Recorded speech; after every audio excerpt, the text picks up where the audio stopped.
From the CyberHub bunker and studio, you're tuning in to the CyberHub Podcast. And now for your host and CISO, James Azar. Top of the morning, security gang. Welcome to another episode of the CyberHub Podcast. Again, outside of my normal environment, being in the studio. That's been the theme this week, but I love being on the road. We've got a packed show for all y'all today, but today's show is brought to you by our friends over at Nudge Security, and you're going to hear from them in just a few minutes, so don't go anywhere. All right, so here's the deal. A lot going on. Data breach Thursday. Let's just say it for what it is. A lot of companies reporting experiencing disruption. We're going to talk about all of them, and some of them we already kind of identified. There's already news of how these disruptions have occurred, which will help us really hard in our own environments as we kind of, as practitioners, look at the security landscape as it continues to evolve, right? So there's a lot of that. Some vulnerabilities to patch, and again, some big geopolitical disruptions that where cyber is really being used as the main vector of attack against, civilians and people and so forth. So all of that is available on our show today. Now, go subscribe, follow us on your favorite podcast listening platform, follow us and subscribe to our YouTube channel, find us on social media, go check out our friends over at Nudge Security. We're going to get started with just a brief message this morning from our friends at Nudge Security. Here we go. When your CEO asks, hey, are we using that SaaS app that was just breached? How quickly and confidently can you answer? Due to the sprawling nature of SaaS app adoption, it's hard to know who is using what and to understand the implications when a popular SaaS app is breached. To solve this, Nudge Security discovers and categorizes every account for every SaaS app ever created by anyone in your organization. And a full inventory of all SaaS accounts is available within minutes of starting a free trial. Not only will you know who's using what, but you can automate communications out to end users, called nudges of course, that remind them to enable MFA, shut down unused accounts, enroll apps in SSO, etc. And Nudge Security will notify you of breaches impacting your SaaS provider so you can take immediate action to mitigate the impact. Start a 14-day trial now at nudgesecurity.com/cyberhub. So I'm grateful for Nudge's support because on today's security breaches, the stories I'm about to talk about, Nudge would have been a great tool for some of these practitioners, and they may have had it already. I don't know that. And I don't ask Nudge who their customers are. As a general rule of thumb, as a practitioner, I don't want people to say who I'm using in my environment, so I would dare ask my partners to do the same there. So let's go ahead and get started. Join me for a coffee cup cheers this morning, y'all. Coffee cup cheers. There is a security breach. Let's go ahead and get this thing going. CDK Global, which provides software solutions for many auto dealerships across the United States, has fallen victims to a cyber attack. According to multiple people, around 15,000 car dealerships are at a standstill effectively due to the cyber attack happening here. It has profound impact on major clients, including most General Motor dealerships. So Group 1 Automotive and Hallman, which operate dealerships across 8 U.S. states. These dealerships rely heavily on CDK software to manage daily operations from sales to inventory. CDK, from their perspective, have told CBS News that they're actively investigating an incident. They've shut everything down as they're trying to get everything back up and running as quickly and as efficiently as possible. With the work done so far, the core dealer management system and digital retailing solution have been restored. So the disruption on the retail side, what they would consider probably to be the mission critical aspects for the customers, have been restored. They're still doing tests on other applications, I'm assuming, and so forth. And again, this kind of goes to the idea of having a good incident management plan. All right. So what's really critical that I need in order to keep my business running and my customers happy, and then start from there and restoring. And then you got to make sure your backups are viable, and you've got to make sure you're able to rebuild those environments fairly quickly and so forth. And then you kind of start to recover all the rest of the tools based on priorities and business units, and then complexity, right? The more complex stuff, you want to kind of do it in parallel to things that are really simple to restore and so forth. So CDK, for their end, it appears based on this, seems to be fairly handling this fairly, within what I'd consider to be proper incident response protocols. All right, let's restore these systems and so forth. So one employee who was questioned on Reddit about what kind of what's going on, and again, this is the whole gossip of these stories. It doesn't really matter. Yes, when a cyber attack is, people are twirling their thumbs in some cases, and again, that kind of goes to leadership. If at your dealership, your software system is down and you're twirling your thumb, I think there's bigger problems to be had there. So good luck to the folks over at CDK recovering from this specific attack. If you know forklift manufacturers like Crown Equipment, which is a leader, they've also confirmed now that they've suffered a cyber attack earlier this month that disrupted manufacturing at one of its plants, or all of its plants, according to this. Crown is one of the largest forklift manufacturers in the world. They employ nearly 20,000 people. They have 24 manufacturing plants and 14 locations. Since June 8th, employees have been reporting that the company was breached and IT systems were shut down. Employees were also told not to accept any MFA requests, be wary of phishing emails. An email sent yesterday shared with Bleeping Computer is internal communication about the company's kind of path to dealing with this, including why they may have been quiet so long about the specific attack, as they're kind of trying to feel out the threat actors and understand the scope of the breach. Again, a lot of people will criticize, why aren't you telling us day one? Because you go on Reddit and post it. That's why. And then you're violating your employee NDA, and you might lose your job, or you might make matters worse. Look, when you're dealing with a cybercrime organization, silence and stealthiness in your operation of how you deal with them is critical to the success of your recovery. It's critical to the decisions you make. If it becomes press and there's employees and press and all that happening, it does impact the way you behave. It just naturally does that. And so silence is golden. It's one of those, right? So Bleeping Computer is employees has said that the most frustrating part has been the lack of transparency and communication they received from the company, because you're talking to the press. You're talking to the press. Here's the problem. When we go through a cyber attack, the first thing you have to remind everyone is don't post anything anywhere. Second thing, if you're an employee, shut up. Don't talk about it. If you want to have a job, if you want your company to recover, you're still likely getting paid. You're probably going to get paid. You're going to get paid all the money, whether you worked or not. That's typically what most decent companies do. Yes, you're not able to get to manufacturing and producing and doing the things you got to do, but come on, just patience. These things are complex. They require, kind of hands down decision making, long hours, people having fatigue, different stakeholders involved in this decision making. And that's complex. And again, this goes to part of what we need to train as part of our tabletop exercises within the organization. Hush is the word when we're going through an incident. We want to be transparent, but that trust has got to be two ways. If we're going to tell you what's going on, you can't be talking to the press. It can't be on Reddit. And if it's on Reddit, then we have a whole other issue there as well.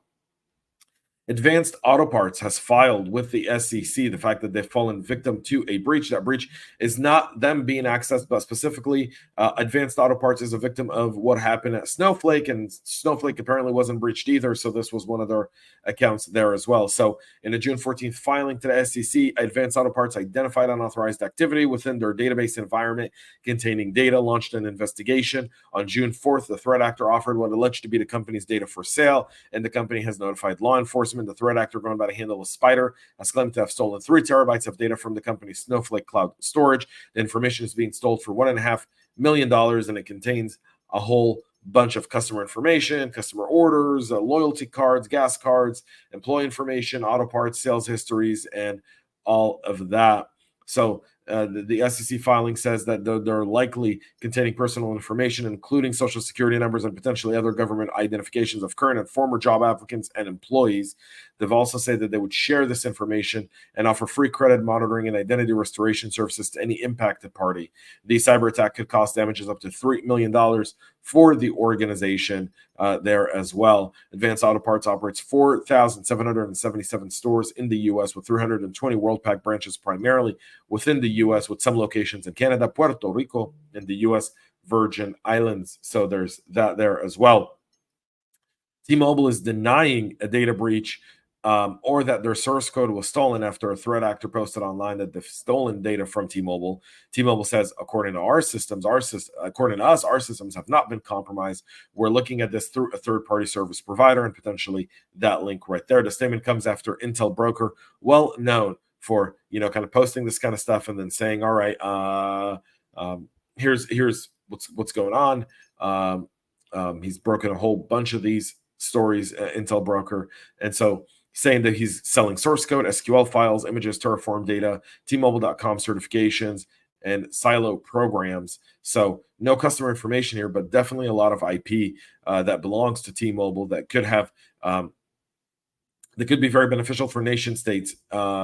Is information on how the telecom network operates, and then could potentially, in a time of war, provide them the blueprint of how to take down that communication system through a cyber attack. So it's unclear how they got in yet. T-Mobile is saying that they've dealt with multiple cyber attacks in the last several years. I mean, I've said T-Mobile on this show, I think, almost as much as I've said vulnerability in some cases.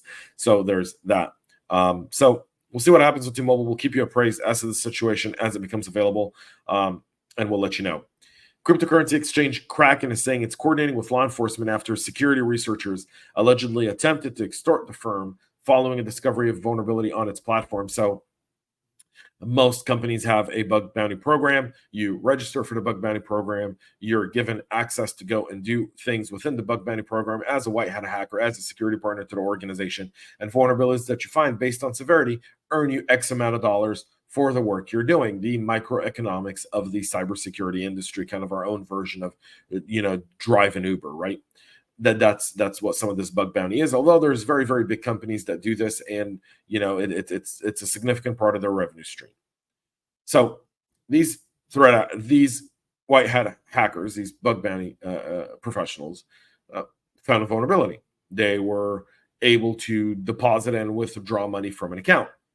Well, in the first test, they, credited their account with $4 to see that the exploit actually worked. It did.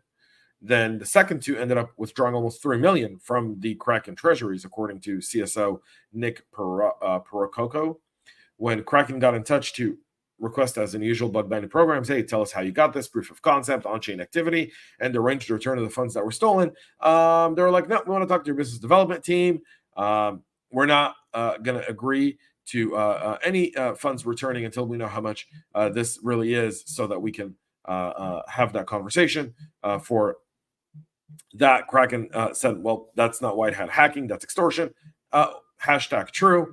And so now law enforcement is involved, and that's how easy it is to go from a good guy to a threat actor through deeds. So, I mean, something to be mindful of in your own bug bounty program. A phishing as a service operation is targeting Microsoft 365 accounts across financial firms in order for business email compromise attacks that leverage two-factor authentication bypass, QR codes, and other advanced evasion techniques to maximize success, according to researchers. Security analysts from Eclectic IQ in February discovered a broad phishing campaign targeting financial institutions where threat actors used embedded QR codes and PDF attachments to redirect victims to phishing URLs. The blog post published on Tuesday says specific organizations targeted included banks, private funding firms, credit union service providers across the Americas, Europe, and the EMEA regions, that's Middle East and Africa. Eclectic IQ eventually tracked the origin of the campaign to a phishing as a service platform called ONNX Store, which operates through a user-friendly interface accessible via Telegram bots. A key part of the service is two MFA bypass mechanisms that intercept MFA requests from victims using encrypted JavaScript code to decrease the likelihood of detection and bolster the success rate of attacks. Moreover, the phishing pages delivered in the attacks use typo squatting that closely resemble login interfaces that's very common in these types of attacks.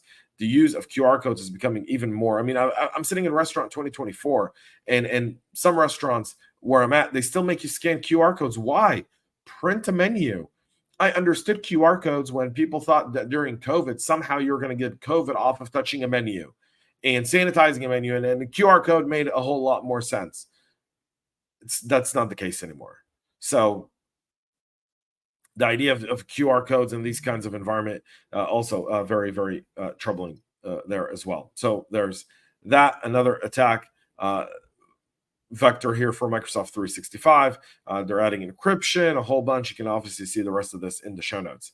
Altigen this week announced the release of software updates that resolve multiple high-severity vulnerabilities in Confluence, Crucible, and Jira.